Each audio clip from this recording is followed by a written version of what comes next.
Bismillahirrahmanirrahim. Assalamualaikum warahmatullahi wabarakatuh. Waalaikumsalam. Para pemirsa channel Kupas yang berbahagia, kami kembali di channel ini untuk membahas berbagai persoalan sosial keagamaan. Kali ini kami akan mengulas fenomena Habib Rizik Syihab, Front Pembela Islam atau FPI, dan oposisi terhadap pemerintahan Presiden Joko Widodo.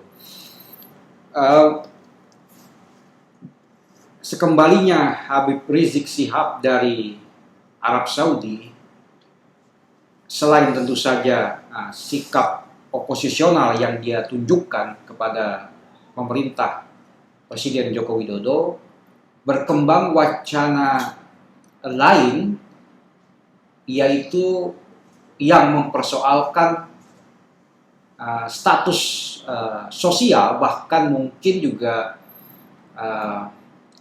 identitas genetik dari Habib Rizik Syihab, seperti misalkan soal kearabannya, bahkan mungkin bukan mungkin soal kehabibannya atau keturunan dari Nabi Muhammad SAW. Sebenarnya sebelum peristiwa pulang Habib Rizik dari Mekah, kita juga tahu bahwa setidaknya boleh dikatakan sejak Pilkada DKI 2017, atau bahkan jauh sebelum itu, sejak Pilpres 2014, muncul apa yang disebut dengan kadrun atau kadal gurun yang secara pejoratif berkonotasi kearaban gitu. Dan sekarang dalam konteks saat ini, suasana saat ini, ada wacana-wacana yang mempersoalkan soal kearaban ini dan bahkan kehabiban dari Habib Rizik Syihab. Kami menganggap menarik fenomena ini dan kami akan membahasnya dengan Ustadz Musa Kazim. Ustadz, soal Habib ini kita pernah mengulasnya di sini di kanal ini bersama Said Fikri. Tapi yang kami akan ulas di sini, kita akan bahas di sini adalah soal yang terkait dengan peristiwa sosial di masyarakat saat ini. Ada mengaitkan oposisi Habib Rizik atau pernyataan-pernyataan, sikap-sikap keras Habib Rizik terhadap pemerintahan Presiden Joko Widodo dengan orang Arab, dengan status dia sebagai keturunan Rasulullah atau Habib. Bahkan ada yang mempertanyakan keabsahan garis keturunan itu, meskipun sudah dibahas. Nah, menurut antum, karena kalau menurut saya itu agak melenceng dari poin kritik atau poin kritis terhadap pemerintah, terhadap Presiden Bapak Joko Widodo, karena kritik itu kan hak warga negara. Tidak ada kaitan dengan status sosial atau genetik bahkan, atau keturunan. Karena kita tahu yang mengkritik Bapak Jokowi juga kan dari banyak latar belakang, dari kalangan yang paling sekuler seperti Rocky Gerung misalkan, hingga dengan kalangan yang paling Islamis seperti Habib Rizik misalkan. Bagaimana menurut pandangan Anda? Ya, terima kasih. Saya kira tepat sekali bahwa di wacana publik, terutama wacana politik belakangan ini, memang ada pencampur adukan konsep-konsep, kategori-kategori yang perlu segera kita klarifikasi. Misalnya yang tadi sudah disampaikan bahwa ketika ada figur, tokoh, warga masyarakat siapapun lah, mendukung pemerintah atau menjadi politisi atau beroposisi terhadap pemerintah, maka adalah tidak benar dan bertentangan dengan prinsip kewarganegaraan dan bertentangan dengan negara modern untuk memprofil dan mempertautkan sikap-sikap politiknya dengan status genetik atau status rasnya. Apakah dia Arab ataukah dia India, ataukah dia Jawa, ataukah dia Melayu, dan lain sebagainya. Karena kritik-kritik dia yang sifatnya politik, atau mereka yang sifatnya politik itu tidak berhubungan dengan kearaban mereka. Dan tidak bisa dibangun relasi logis antara kritik-kritik mereka dengan status yang Allah berikan kepada mereka yang tanpa mereka pilih, yaitu status kesukuan, status kedaerahan mereka. Saya kira tidak pernah orang misalnya mengaitkan oposisi Amin Rais terhadap Soeharto di era 98 dengan status dia sebagai orang Jawa, atau juga oposisi Cak Nun misalnya terhadap kekuasaan dengan status dia sebagai orang Jawa. Juga tidak ada yang mempertautkan oposisi sebagian besar orang pada era SBY terhadap SBY dengan status-status kesukuan mereka. Tetapi membantah kritik mereka, menjawab kritik mereka tanpa melihat latar belakang kesukuan dan keagamaan serta golongan mereka. Dan itu dalam sebuah suasana yang demokratis selayaknya seperti itu. Kalau tidak seperti itu justru berbahaya bagi demokrasi, berbahaya bagi negara, berbahaya bagi bangsa secara keseluruhan. Nah, sayangnya belakangan ini, seperti tadi sudah disampaikan, belakangan ini ada pengidentikan, ada labelisasi yang dibangun oleh kedua belah pihak, baik pemerintah maupun pihak oposisi, yang cenderung membawa identitas kesukuan, identitas keagamaan, sedemikian sehingga poin kritik itu sendiri hilang dan tidak bisa ditanggapi baik secara oleh pihak pemerintah secara logis dan ilmiah, maupun dilontarkan oleh pihak oposisi secara substansial. Jadi kehilangan substansi demokrasi itu sendiri, kehilangan wacana dialektika di tengah masyarakat. Nah, saya ingin mengatakan bahwa sebagaimana juga tadi sudah disampaikan, bahwa sebenarnya kalau kita lihat oposisi terhadap pemerintahan Presiden Jokowi ini, pertama tidak hanya dari kalangan orang Arab, dari semua kalangan ada. Tadi sudah disebutkan tokoh-tokoh seperti Rocky Gerung, kemudian Amin Rais juga sekarang, kemudian juga Ustadz Abdul Somad, kemudian juga Rizal Ramli, Said Didu, dan lain sebagainya yang bukan dari warga keturunan Arab. Juga ada di situ HRS. Nah, mengaitkan HRS dengan status kearabannya itu menurut saya berbahaya, dan itu melukai, mencederai NKRI ini, karena kita tahu secara historis warga keturunan Arab itu bagian yang tidak terpisahkan dari NKRI. Bukan mereka baru datang 10, 20, 30 tahun yang lalu. Cerita keturunan Arab di Indonesia ini kan cerita yang sudah sangat lama dan sudah ada sebelum kemerdekaan. Bahkan kalau kita bicara misalnya pertama kali kerajaan di Indonesia, kerajaan Perlak, kerajaan Islam pertama itu ya dibangun oleh keturunan Arab, datang dari keturunan dari Imam Ja'far Shadiq. Ini kan established dalam sejarah. Jadi mempertautkan status ras mereka, kesukuan mereka dengan sikap kritis mereka dan oposisi mereka terhadap pemerintah, itu justru merendahkan sang penaut atau mereka yang punya agenda untuk mempertautkan itu. Ini yang pertama saya kira. Yang kedua, mereka yang mendukung HRS yaitu FPI juga 95% bukan orang Arab. Itu bisa dilihat ya, yang turun ke jalan, yang menyambut. Terlepas kita setuju atau tidak setuju ya dengan apapun yang mereka lakukan. Ini saya tidak sedang mendukung atau menyetujui, sama sekali tidak. Ini cuman kita mendeskripsikan fakta sebagaimana apa adanya. Apakah yang turun ke jalan itu orang-orang Arab? Sebagian besar bukan. Bahwa yang menggerakkan komandan, tokoh orang Arab, ya sama seperti di pihak lain. Setahu saya, dan saya tahu bukan karena katanya berita, atau saya tahu persis ada banyak orang Arab, bahkan Habib yang mendukung pemerintahan Jokowi sejak 2014 sampai sekarang.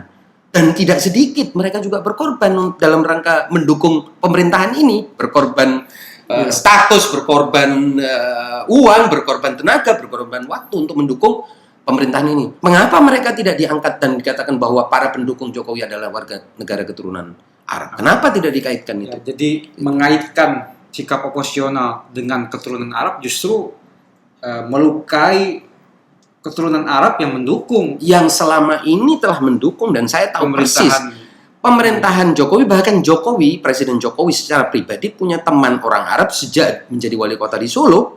Bahkan setahu saya juga dia salah satu teman akrab dia ya Amir Muhammad bin Zayed yang juga orang Arab, dan teman-teman dia di Indonesia banyak orang Arab dan pendukung dia juga banyak Habib, dan beliau tahu, dan pemerintahan ini tahu, dan kubu pemerintahan ini tahu, kubu yang mendukung dia juga tahu. Dan setahu saya juga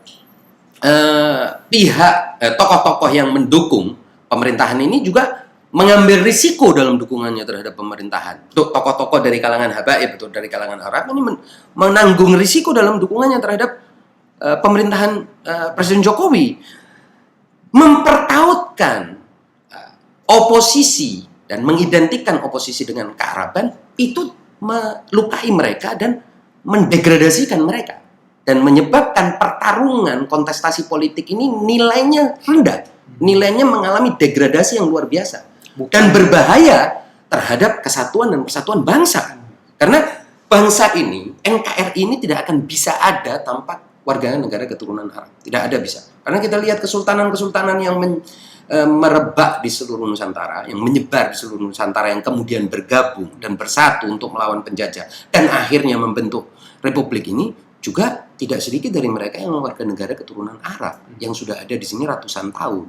Mencederai mereka tidak akan menyelesaikan persoalan, bahkan akan menyebabkan luka, dan disintegrasi ini semakin menganga. Anda bayangkan bagaimana kalau Anda sebagai orang Sunda kemudian pergi ke Aceh dan mereka akan bilang Anda bukan pribumi di sini, silakan pulang dari sini. Dan bagaimana kalau ada orang Aceh pergi ke Jakarta dibilang Anda bukan orang Betawi, silakan pulang balik ke Aceh. Dan begitu juga ketika misalnya orang seperti orang Jawa misalnya pergi ke Ambon, dan di sana dibilang Anda bukan orang Ambon, silakan Anda pulang. Begitu juga orang Ambon yang pergi ke Yogyakarta misalnya dibilang Anda nggak boleh sekolah di sini. Ini kan akhirnya NKRI yang kita cintai bersama ini menjadi pecah, dan tidak bisa orang mengklaim saya yang memiliki wilayah ini. Siapa yang memiliki wilayah ini? Ya, ada juga ini. Dan jangan lupa, saya ingin tegaskan bahwa pemerintahan Indonesia sejak Republik ini berdiri sampai sekarang itu telah diisi pejabat-pejabat, institusi-institusinya telah diisi oleh warga negara keturunan Arab dari awal Republik ini berdiri sampai sekarang. Baik di birokrasi, maupun di militer, maupun di kepolisian. Dan jejak mereka tercatat. Jadi tidak ada orang yang bisa mengganggu urusan itu di Indonesia ini, tidak bisa. Jadi omongan-omongan yang dilontarkan oleh sebagian orang yang katanya mendukung pemerintah dengan membawa-bawa status kesukuan pihak oposisi, itu menurut saya justru menghancurkan NKRI dan berbahaya. Gitu. Dan tidak bisa bermain-main dengan kata-kata seperti itu, stigmatisasi seperti itu, karena stigmatisasi itu akan balik kepada dirinya sendiri. Siapa kamu di sini? Kamu sudah berbuat apa? Bagaimana dengan pihak oposisi juga atau pendukung beliau ini atau Habib Rizik ini yang juga menggunakan atau menggunakan identitas atau status sosial Habib Rizik ini untuk memperkuat kritik-kritiknya atau sikap-sikap oposisionalnya terhadap pemerintahan soal kehabibannya, kearabannya. Nah, bagaimana dengan di sebaliknya begitu? Iya, kan kita bisa lihat ya. Kita bisa lihat bahwa publik masyarakat Indonesia itu sudah praktis tahu. Mereka bisa membedakan antara seorang Habib yang menggunakan kehabibannya untuk urusan politik dengan Habib yang tidak menggunakan kehabibannya untuk urusan politik. Begitu juga dengan kiai yang tidak menggunakan kekiaiannya untuk urusan politik, ataupun kiai yang menggunakan kekiaiannya untuk urusan politik. Dan dukungan baik terhadap Habib maupun terhadap kiai yang masuk politik tidak linier dengan statusnya sebagai kiai atau Habib. Dan ini sudah terbukti. Ada banyak Habib yang terjun ke politik gak dapat dukungan apa-apa, kan gak jadi apa-apa. Dan juga ada seorang Habib yang punya partai politik yang juga tidak didukung. Artinya status partainya seperti itu. Dan banyak lagi. Dan juga begitu juga dengan kiai. Ada berapa banyak kiai yang mencalonkan diri di legislatif maupun di eksekutif untuk menjadi bupati dan lain sebagainya, yang juga gugur padahal status kekiaiannya tidak terganggu gugat dan status kekiaiannya sudah solid, sudah established. Nah, tidak goyah. Tetapi ketika dia mau terjun ke politik menggunakan status kesosialannya, dia tidak mampu mengkonversi status kekiaian maupun kehabibannya sebagai modal politik, dan itu sudah terjadi, sudah terbukti sejak kita terjun sejak kita mulai dengan era reformasi, mulai dengan apa yang disebut sebagai pemilu langsung. Sudah terbukti tidak ada hubungan linier, ya, hubungan yang langsung atau bisa disebut sebagai tidak berbanding lurus antara status orang sebagai habib atau status orang sebagai ustadz atau status orang sebagai kiai dengan peluang politik dia. Tidak terbukti. Dan bahkan terbukti sebaliknya. Kita pernah punya kiai yang jadi presiden kemudian diturunkan di tengah jalan. Tidak mengganggu apa-apa. Status kekiaian Gus Dur tidak rontok karena dia jadi presiden, atau tidak juga turun karena dia tidak jadi presiden. Jadi itu dua hal yang harusnya terpisah. Apalagi dalam negara demokrasi modern seperti yang kita inginkan. Nah, justru kalau kita mau mendidik, ya, kalau kita mau mendidik siapapun orang dengan status apapun, apakah dia habib atau kiai atau ustadz atau pendeta atau siapapun masuk ke politik, kita harus mendidik dia untuk mengatakan bahwa kamu sekarang sebagai politisi, kamu harus punya program politik untuk bisa saya dukung secara politik. Kalau tidak, ya kembali kamu jadi ustadz, jadi habib, jadi kiai. Jangan kita yang mempertautkan status kehabiban dia, dzurriyyah dia, kekiaian dia dengan urusan politik. Jadi kita mempolitisasi agama, sebagaimana orang itu ketika terjun juga mau mempolitisasi agama. Nah, ternyata terbukti bahwa alhamdulillah masyarakat Indonesia sudah tahu itu, bahwa ternyata tidak semua orang yang didukung karena status keagamaannya atau kesukuannya. Tidak ada itu seperti itu, karena terbukti banyak sekali kontestan pemilihan umum yang tidak berhasil meskipun statusnya sama. Ya. Mengapa? Dan juga bukti lain adalah bahwa mereka yang habib dan kemudian mendukung pemerintah, kenapa kok tidak mendapatkan dukungan? Artinya kan persoalannya sudah politik, bukan status kehabibannya atau status kesukuannya, gitu ya. Nah, saya kira ini perlu kita kasih garis pemisah agar kita tidak berlarut-larut terjun bebas dalam wacana yang kita tahu persis ujungnya ini berarti akan menabrak, ya, salah satu pilar dari kebangsaan ini, pilar dari negara ini, yaitu Bhinneka Tunggal Ika, bahwa kita ini terdiri dari macam-macam suku, terdiri dari macam-macam agama, terdiri dari macam-macam golongan, dan tidak ada yang bisa mengklaim akulah pemilik NKRI. Siapa kamu? Tidak ada itu. Kalau itu mulai kita bikin untuk menjatuhkan 1-2 tokoh atau 1-2 kelompok, sesungguhnya kita sedang bunuh diri massal. Ya. Itu maksud saya gini, kita bunuh diri massal apabila kita merespon satu tokoh yang memiliki status kesukuan tertentu atau satu kelompok yang menggunakan atribut-atribut suku tertentu, kemudian kita stigmatisasi, labelisasi bahwa suku dan atribut-atributnya berbahaya bagi NKRI. Karena suku tidak bisa hilang. Suku itu kan bukan pilihan. Suku itu kan bukan sikap yang bisa berubah. Suku kan melekat pada orang itu sejak lahir. Saya misalnya tidak memilih sebagai orang Arab. Bagaimana siapa yang memilih rahim ibunya? Saya mau tinggal di sini atau tinggal di sini, tidak ada. Jadi jangan bermain di wilayah yang orang kalau tersentuh itu, sentimen itu, dia akan defense, akan mempertahankan diri. Dan ketika dia mempertahankan diri karena dia tidak bisa beralih, berubah, status itu kan, misalnya kita bicara tentang sekarang ini HRS. Kalau dia dipaksa untuk mengubah statusnya, bagaimana caranya? Nggak bisa. Kalau sikap politiknya, nah kita jawab dengan respon sikap politik. Kritiknya kita jawab misalnya dengan kritik lain atau klarifikasi atau verifikasi atau apapun lah, sifatnya politik juga. Nah, dengan demikian arus percakapan publik ini menjadi sesuatu yang ilmiah, logis, impersonal, tidak menjadi pribadi dan dendam dan semakin tidak karu-karuan dan tidak akan ada yang menang. Mungkin juga pendukungnya juga tidak akan membawa-bawa status sosial itu kalau kita tidak, atau kalau pihak di seberang tidak mengaitkan status sosialnya atau status keturunannya.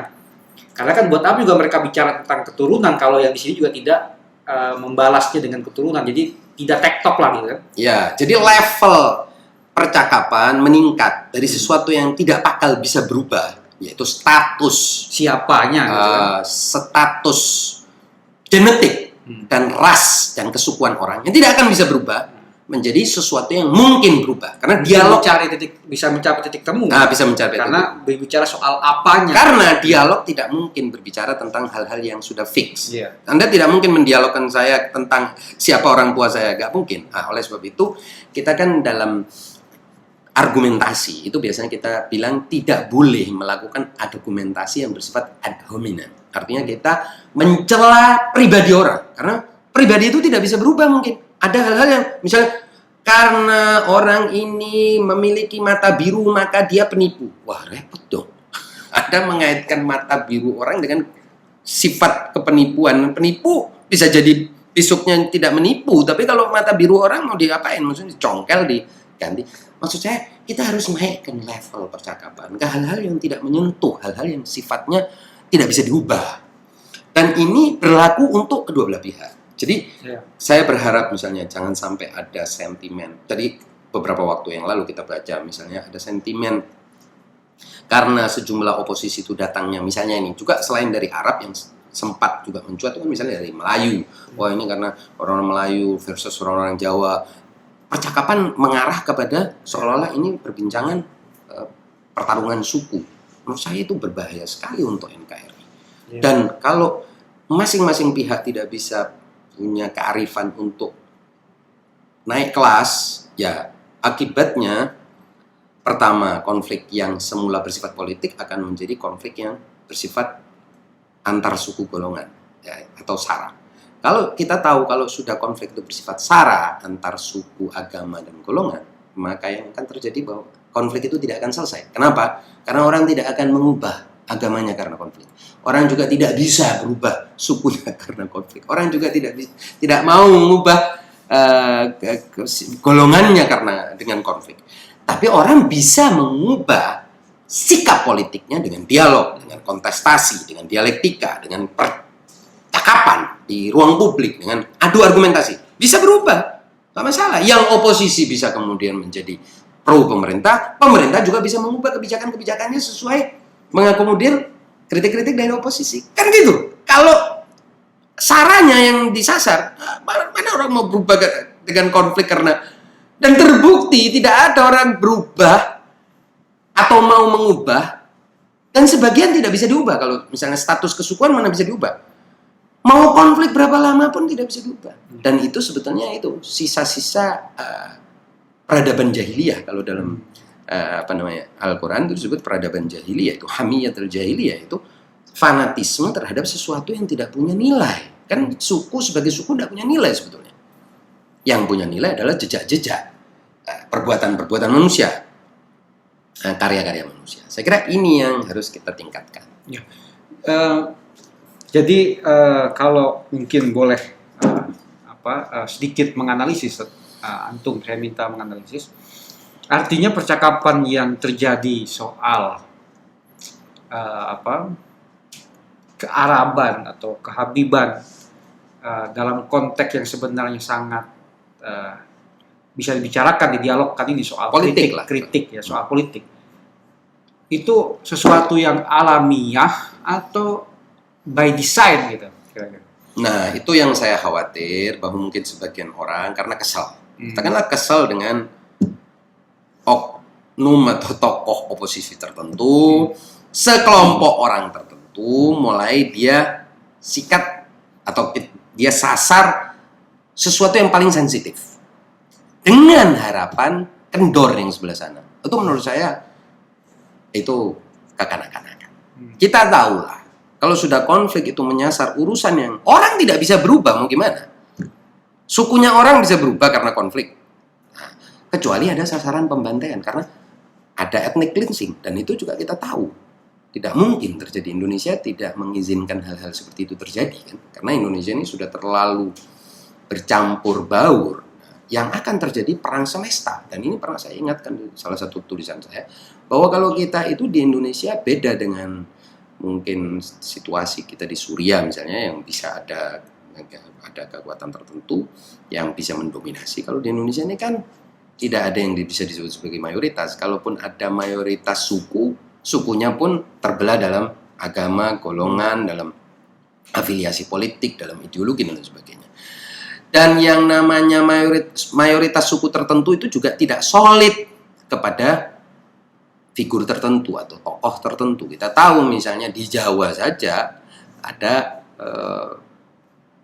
partai-partai yang beda-beda dan punya share atau punya saham yang setara, dan mereka tidak sepakat untuk melakukan sesuatu. Dan tidak kemudian ini akan menjadi itu tadi perang semesta, ya, perang yang tidak ada ujungnya. Na'udzubillah min dzalik. Mudah-mudahan Allah menjaga negeri tercinta kita dari situasi buruk dan situasi yang sangat menakutkan seperti itu. Nah, itulah mengapa saya mengajak para intelektual, mereka yang punya media sosial, punya pengaruh di di media dan opinion leader, ya, para pembentuk opini publik, untuk lebih bijaklah berbicara di urusan-urusan seperti ini, lebih santai, ya, jangan menghantam status orang yang tidak ada hubungannya dengan apa yang dia lakukan, dengan apa yang dia pikirkan dan dia lakukan. Ya, tidak ada hubungannya. Kehabiban orang, kearaban orang tidak berhubungan dengan atau cara berpikir dia, cara bicara dia, bicara tertentu, sikap politiknya, karena kita bisa lihat bahwa sikap politik, cara bicara, dan juga dengan respon dia dan gaya yang berbeda atau bertolak belakang ada pada suku yang sama. Ada pada yang suku yang sama, bertolak belakang, tapi ada pada suku yang sama. Dan juga ada sikap, pola berpikir, cara bicara, gaya berpakaian dan lain sebagainya pada suku lain. Ya kan? Sama persis dengan tokoh itu. Oleh sebab itu saya katakan, RS tidak mewakili kearaban, bukan juga mewakili kehabiban di Nusantara ini, karena ada Habib yang juga bertentangan dengan RS. Ada banyak keturunan Arab yang juga beroposisi terhadap pro pemerintah. Begitu juga FPI tidak identik dengan Arab. FPI itu bukan Arab. Oposisi terhadap pemerintah Presiden Jokowi juga bukan oposisi Arab terhadap Jawa. Oposisi spektrum beraneka ragam suku Indonesia terhadap Presiden Jokowi. Jadi jangan ditekankan, dibingkai, dan dimasukkan stigma kesukuan, stigma SARA di dalam menekan atau katakanlah dalam persoalan politik, di dalam persoalan politik, dan juga dalam rangka mengkritisi oposisi. Jangan dimasukkan bingkai-bingkai yang bersifat SARA itu. Saya kira itu yang poin yang ingin saya tekankan. Makasih atas pembahasannya. Demikian para pemirsa sekalian, pembahasan kami. Jadi yang mesti ditekankan tadi dari pernyataan Ustaz atau ulasan Ustaz adalah bahwa sangat penting kita membedakan kritik atau counter kritik terhadap pikiran orang dengan status sosial atau status ras atau kelompok atau golongan masyarakat yang tidak bisa diubah, sementara yang itu sudah merupakan takdir dari Allah Subhanahu wa taala, sementara pikiran, mungkin perasaan atau sikap-sikap itu bisa diselesaikan dalam kebijakan publik atau dalam politik, itu bisa diselesaikan dengan melakukan dialog kritik dan counter kritik. Demikian para pemirsa sekalian. Billahi taufiq wal hidayah. Wassalamualaikum warahmatullahi wabarakatuh. Waalaikumsalam.